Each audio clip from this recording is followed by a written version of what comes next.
Praise the lord. పిల్లరా, ఈ యొక్క ఉదయకాల సమయంలో దేని వాక్యాన్ని చదువుకుందాం. మొదటి రాజుల గ్రంథము 19వ అధ్యాయం 9వ వచనం. 1 Kings 19:9. యెహోవాకు అతనికి ప్రత్యక్షమై, ఏలియా, ఇచ్చట నీవేమి చేయుచున్నావని అతన్ని అడుగగా, The word of the Lord came to him, and he said unto him, What dost thou here, Elijah? యేసు ప్రభువారి అతి శ్రేష్టమైన నామంలో పిల్లరా మీ అందరికీ శుభములు తెలియజేస్తున్నాను. మరి ఇక నూతన వారమును ప్రారంభించడానికి దేవుడు కృప చూపెట్టినారు.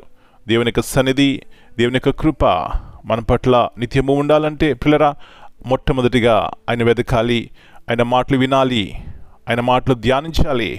ఆ మాటలు మన బలపరుస్తాయి, మనల్ని ఘనపరుస్తాయి, మన జీవితాలను చక్కబెడతాయి. ఈ సత్యాన్ని గుర్తించి వాక్యంను చదవండి, ప్రార్థన చేయండి. తద్వారా మనకి, మన కుటుంబాలకి మనం మేలుకరంగా ఉంటాం.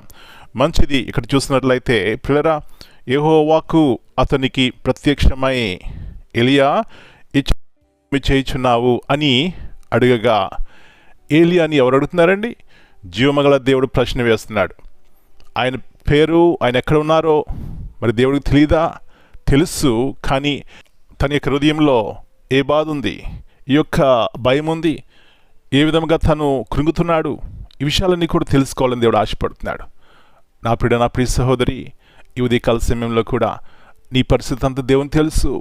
అయితే నీ హృదయము దేవుని ఎదుట కుమ్మరించినప్పుడు ఆయన మన యొక్క హృదయ స్థితిని బట్టి పిల్లరా మనం బలపరుస్తారు. ఏలియా గొప్ప కార్యం దేవుడి కొరకు చేసినాడు. కానీ ఒక సందర్భం వచ్చింది, ఒక సమయం వచ్చింది, తన ప్రాణం రక్షించుకోవడానికి భయపడుతున్నాడు. మరి యెజబెలు తను చంపుతానన్నప్పుడు పరుగు పెడుతున్నాడు. అమ్మాయి ఉదయకాల సమయంలో ఏ భయం చేత మనం పరుగు పెడుతున్నా మనం చూడవలసింది దేని వైపు? ఎందుకంటే ఆయన మన బలపరుస్తాడు, ఘనపరుస్తాడు, స్థిరపరుస్తాడు. మన భయాల నుంచి తీసివేసి మనకి నిరీక్షణతో కూడినటువంటి జీవితం ఇస్తారు. అలాంటి కృప ఉదయకాల సమయంలో మనందరికీ దేవుడు దయచేయను గాక. ప్రార్థన చేసుకుందాం. పరలోకమందున్న మా తండ్రి, పరిశుద్ధమైన దేవ, మీ పరిశుద్ధమైన శ్రేష్టమైన నామమును బట్టి మీకు వందనాలు చెల్లిస్తున్నాం. ఏలియా దేవుని కొరకు గొప్ప కార్యం చేస్తున్నాడు. కానీ ఓ సమయంలో ప్రభువా ప్రాణం రక్షించుకోవడానికి పరుగు పెడుతున్నాడు.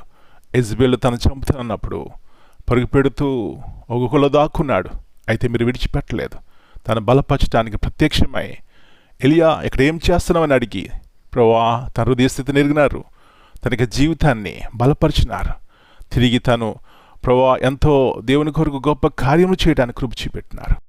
ఈ యొక్క ఉదయకాల సమయంలో ఒకవేళ ఎవరైనా ఇలాంటి భయము చేత కృంగి ఉన్నారేమో ప్రభువా, వారిని జ్ఞాపకం చేసుకుని ఎలాగ ఏలియాను బలపరిచినారో అలా బలపరిచిన ఆయన స్థిరపరిచి మీ నాన్న మీరు మహింపరుచుకుంటారని మళ్ళీ మీ చేతికి అప్పగించుకుంటూ మీ వాగ్దానమును, నిన్ను విడువను ఎడబాయను అన్న ఆ యొక్క మాటను మా జీవితంలో బలపరిచిన ఆయన సహాయము చేయమని, ప్రతి ఒక్క పాపమునకు, లోక సంబంధమైనటువంటి జీవితం నాకు దూరంగా ఉండడానికి సహాయం చేయమని మరొకసారి యేసు ప్రభువారు మా కొరకు చేసినటువంటి ఉన్నతమైనటువంటి శిలువ కార్యాన్ని బట్టి కృతజ్ఞతాస్తులు చెల్లిస్తూ యేసు ప్రభువారి అతి శ్రేష్టమైన ఘనమైన నామమును బట్టి ప్రార్థన చేస్తున్నాను తండ్రి.